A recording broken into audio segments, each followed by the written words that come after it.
India ने अपनी country में बहुत ज़्यादा डेवलपमेंट कर ली है और नोएडा जो है उसे मिनी जापान भी कहा जा रहा है, मिनी जापान का नाम दिया गया है। इतना मतलब क्लीन लाहौर नहीं हो सकता, कराची तो बिल्कुल भी नहीं हो सकता। अच्छा, ये तो बहुत ज़्यादा मतलब है, ये तो वाओ, उन जगह का नाम भी दस दो। सुपरनोवा स्पायरा, कमाल भाई। ओए होए हो, रात का व्यू चेक करो भाई। जो लोग यहाँ रहते होंगे। हाँ, फार ईस्ट में मसलन सिंगापुर है, जापान है, फिलिपीन है। यानी कि आपको डेवलपमेंट यूरोपियन कंट्रीज जैसी लग रही है। डेवलपमेंट ऐसी लग रही है। ये रोशनियों का शहर कराची है। शहर कराची है यार, ये मुझे ना कोई डेवलपमेंट कराची होता है। मुझे लगता है क्योंकि हमारे कराची के हालात जो है ना वो बहुत ज़्यादा ख़राब है, तो शायद हमारा पाकिस्तान भी ऐसे उभरे। कराची, पाकिस्तान में तो वैसे इतनी रोशनी है नहीं, ये देखें मेट्रो भी आ गई है। सबसे बड़ी बात है पेट्रियोटिज्म, जो हमारे पास नहीं है। हम बटे हुए हैं मुख्तलिफ फ़िरक़ों में, मुख्तलिफ सेक्ट्स में, तो वहाँ ये नहीं है। वहाँ पे दूसरे लफ्ज़ों में कहना भारत माता के नाम पे सब एक हो जाते हैं, हमारे यहाँ नहीं होते। तो उन्होंने अपने मुल्क को डेवलप किया। क्या कहेंगे, आपने नोएडा देखा, भारत का शहर कैसा लगा, उसकी डेवलपमेंट कैसी लगी, दिल किया देखने के बाद कि यहाँ जाना चाहिए? बहुत अच्छा लगा, उसकी डेवलपमेंट बहुत अच्छी है और वाकई जाना चाहिए। उसकी जो डेवलपमेंट थी वो देख के यही लग रहा था कि हम दुबई देख रहे हैं। देखो, सबसे पहली बात, ये तो बहुत खुशी की बात है ना कि इंडिया भी इतनी तरक्की कर चुका है। पाकिस्तानियों के लिए बहुत ही शर्म की बात है। पाकिस्तान का दिवालिया हो गया, पाकिस्तान डिफ़ॉल्ट हो गया, बैंक करप्ट हो गया, पता नहीं क्या क्या पाकिस्तान का हो गया। मुझे ये बताएं, जिस तरीके से इंडिया ने अपने आप को डेवलप किया, ग्रूम कर रहा है इंडिया, आपको लगता है कि हमें उनसे सीखते हुए काम करने की ज़रूरत है इस वक्त अपनी कंट्री में? नहीं, हमें उनसे सीखने की क्या ज़रूरत है। पाकिस्तान में कल क्या होना है किसी को नहीं पता होता है। हमारे रात में ही हमारा वजीर आज़म, हमारा प्राइम मिनिस्टर जो है वो बदल जाता है, तो हम क्या प्रेडिक्शन कर सकते हैं कि इस कौम का क्या फ्यूचर होगा? पाकिस्तान जो खुद की एक सुई तक नहीं बना सकता, हम काफ़ी ज़्यादा इकोनॉमिकली डाउन जा चुके हैं, तो हमारा ट्रांसपोर्टेशन सिस्टम कैसा है यहाँ पर? बहुत ही बेकार, निकम्मा, बेड़ा गर्क हो चुका है। अब और क्या बताऊँ, और मुझे नहीं लगता कोई इससे ज़्यादा बुरे अल्फाज हैं जो मैं कह सकती।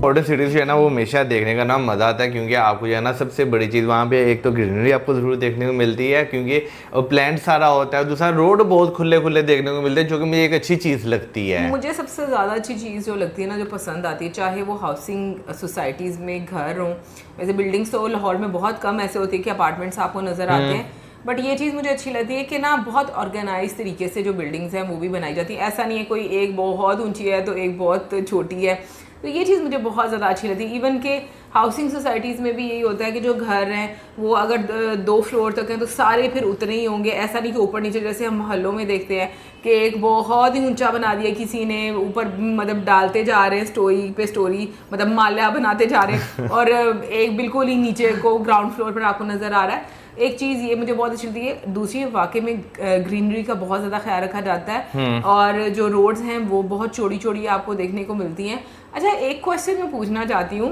कि जो लोग अपार्टमेंट्स में रहते हैं, हाँ। तो जब वो लोग कपड़े वगैरह धोते हैं तो वो सुखाते कहाँ पर है? वैसे जो मैंने कुछ जो देखे हुए हैं वो तो वहीं पे या तो अंदर ही डाल देते हैं, या जो बाहर वाली साइड होती है ना, तो वो तो बहुत छोटी सी बालकनी होती है। मतलब देख सकते हैं ना, देखने में क्या, ठीक है, एक माइंड है, उसमें तो कुछ भी आ सकता है। मुझे ये बताओ कि आपने अभी कहा कि ये जापान ही है, इंडिया ने मिनी जापान अपने अंदर बना लिया है, डेवलप हो गया है काफ़ी ज़्यादा इंडिया, कैसा लग रहा है? अच्छा लग रहा है ना? अच्छा लग रहा है, बहुत अच्छा लग रहा है, बहुत अच्छा लग रहा है। अगर हम इसका कंपैरिजन अपनी कंट्री से करें तो हमारी कंट्री 0 है और इंडिया अच्छा है। मतलब इस वीडियो में तो अच्छा लग रहा है, वैसे तो मैं कभी गई नहीं। हमारा 0 है तो उनको क्या कहोगी?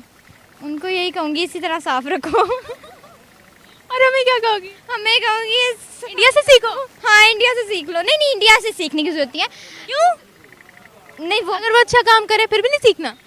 नहीं सीखना। अच्छा, हमारी नेबरिंग कंट्री में इतनी ज़्यादा डेवलपमेंट देख के आपको कैसा लग रहा है? ज़ाहिर है उसकी डेवलपमेंट तो अच्छी होगी। उसकी वजह है कि एक तो उनकी इकॉनमी, दूसरा उनकी आबादी, और दूसरा सबसे बड़ी बात है पेट्रियोटिज्म, जो हमारे पास नहीं है। हम बटे हुए हैं मुख्तलिफ फ़िरक़ों में, मुख्तलिफ सेक्ट्स में, तो वहाँ ये नहीं है। वहाँ पे दूसरे लफ्ज़ों में कहना भारत माता के नाम पे सब एक हो जाते हैं, हमारे यहाँ नहीं होते। तो उन्होंने अपने मुल्क को डेवलप किया। आप दूर ना जाएं, साथ वाला मुल्क देख लें, बांग्लादेश, जो कभी हमारा हिस्सा था, आज वो कहाँ से कहाँ पहुँच गई, उनकी इकॉनमी कहाँ चली गई, उनका शऊर हमसे बहुत ज़्यादा है। हमारे पास ये चीज़ नहीं है, लेकिन होगा, वक्त लगेगा। मुझे ये बताएं, जिस तरीके से इंडिया ने अपने आप को डेवलप किया, ग्रूम कर रहा है इंडिया, आपको लगता है कि हमें उनसे सीखते हुए काम करने की ज़रूरत है इस वक्त अपनी कंट्री में? नहीं, हमें उनसे सीखने की क्या ज़रूरत है, हमें खुद से सीखना चाहिए। खुद से तो हमने सीख लिया। नहीं, हम सीखना चाहिए, सीखना पड़ेगा। खुद से सीख लिया हमने। हाँ, सीखा जा सकता है, क्यों नहीं सीखा जा सकता। ये बताएं, दोनों मुल्क 70 साल से ज़ायद हो गए हैं, दोनों मुल्क पाकिस्तान इंडिया एक साथ आज़ाद हुए थे, इंडिया इतना आगे बढ़ गया, हम वहीं पर लकीर के फ़कीर बनकर खड़े हुए हैं। क्या लगता है आपको, इंडिया जिस तरीके से अपने आप को डेवलप कर रहा है, आने वाले सालों में इंडिया कहाँ होगा? आने वाले सालों में इंडिया एक बेहतरीन एशियन पावर बनेगा, इसमें कोई शक नहीं है, वो नज़र आ रहा है। इकॉनमी के लिहाज से भी और डिफेंस के लिहाज से भी इंडिया एक पावर है और बनेगा। मिनी जापान तो बन ही चुका है। हाँ, मिनी जापान बन सकता है, हो सकता है मिनी सैन फ्रांसिस्को भी बन जाए। Okay, thank you. अच्छा, आपने कहा था कि यूरोपियन कंट्री वाला टच आ रहा है, मुझे ये बताएं, इतनी डेवलपमेंट अपनी यूरोपियन कंट्री में देखकर आपको कैसा लग रहा है? ये एशियन कंट्री में देख के अच्छा लग रहा है, लेकिन अब अल्लाह का शुक्र है कि पाकिस्तान में भी इससे ज़्यादा ग्रीनरी हो चुकी हुई है। जब से खान साहब ने बिलियन ट्री सुनामी का जो प्रोजेक्ट पाकिस्तान में इंट्रोड्यूस करवाया, और उसी वजह से पाकिस्तान का नाम पूरी दुनिया में उजागर हुआ है। अच्छा, मुझे ये बताएं, जिस तरीके से आपने कहा यूरोपियन कंट्री लग रही है, अगर कोई हमारे नेबरिंग कंट्रीज़ में से हमारी भी वीडियो का क्लिप देखे और हमें भी कहे कि यूरोपियन कंट्री लग रही है, तो कैसा महसूस होगा आपको?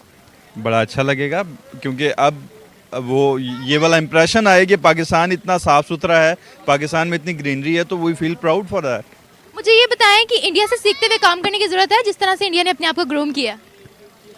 इसमें कोई शक नहीं है कि इंडिया बहुत बड़ा मुल्क है, उसकी इकोनॉमी बहुत बड़ी है, और पाकिस्तान भी चूँकि उतनी बड़ी इकोनॉमी ना होने की वजह से बहुत से चैलेंजेस फेस करना पड़ रहे हैं इस गवर्नमेंट को। क्या पाकिस्तान का फ्यूचर देख रहे हो और इंडिया का फ्यूचर क्या देख रहे हैं? अगर इंडिया तेजी से ग्रो कर रहा है तो आने वाला टाइम पाकिस्तान के लिए एक डिफिकल्ट हो सकता है। पाकिस्तान जो सी तरक्की कर रहा है ना, वो बहुत ही इंपॉर्टेंट है। वो कर रहा है, वो आबादी बढ़ाने में तरक्की कर रहा है। लोड शेडिंग इधर ज़्यादा है, लोगों के पास काम कोई नहीं करने को, तो वो कह रहे हैं चलो बच्चे बधाई जाओ।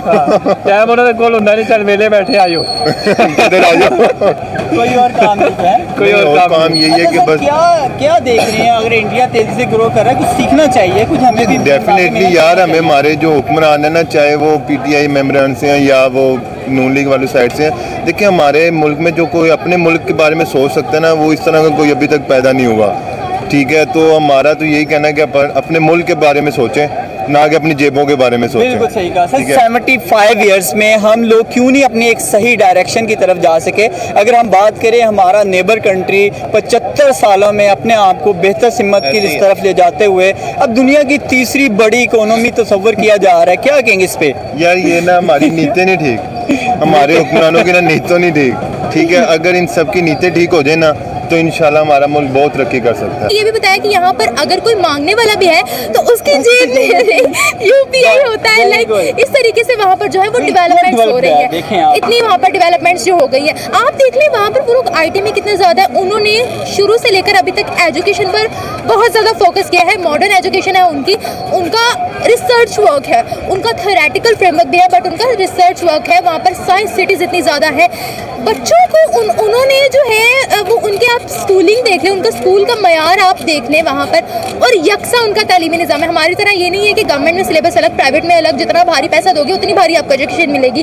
उनकी कंट्री में ये नहीं है। उन्होंने जो स्कीम्स बनाई है उसके तहत वहाँ पर हर किसी को यकसा तालीम मुहैया की जा रही है। और वहाँ पर अगर हम बात करते हैं तो हमारी तरह महंगाई भी नहीं है कि आम बंदा जो है वो अफोर्ड ना कर पाए। उन्होंने प्रॉपर स्कॉलरशिप्स वहाँ पर दे रखी हैं। इसकी मिसाल आप ये भी दे सकते हैं कि उनके जो वो बच्चे जिनका बैकग्राउंड इतना स्ट्रॉन्ग नहीं होता, वो भी हमें नासा तक पहुँचे हुए नजर आ रहे हैं। अच्छा निमा, जैसे कि आप एक यूट्यूबर हैं, तो मुझे ये बताएं कि अगर आप इंडिया को तेजी से ग्रो करते हुए देख रहे हैं और आने वाले टाइम में वो एशिया का एक सुपर पावर बनता हुआ दिखाई दे रहा है, क्या देख रही है पाकिस्तान का फ्यूचर? एशिया का सुपर पावर तो ऑलरेडी इंडिया बन चुका है। एशियन टाइगर उनको बोला जाता है। जिस रफ्तार से इंडिया आगे बढ़ा है, चाइना से बहुत सी चीज़ों में इंडिया इस वक्त ऑलरेडी आगे भी है।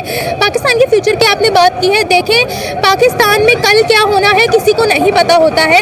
हमारे रात एक रात में ही हमारा वजीर आजम, हमारा प्राइम मिनिस्टर जो है वो बदल जाता है, तो हम क्या प्रेडिक्शन कर सकते हैं कि इस कौम का क्या फ्यूचर होगा? हम तो प्रेडिक्शन कर ही नहीं सकते, बिकॉज हमें ये नहीं पता कि कल कितनी महंगाई हो जानी है, कल इस चीज़ पर कितना टैक्स आना है, हमें कुछ पता है? हमें नहीं किसी बारे में कुछ भी पता। तो बस हम यही कह सकते हैं कि इस वक्त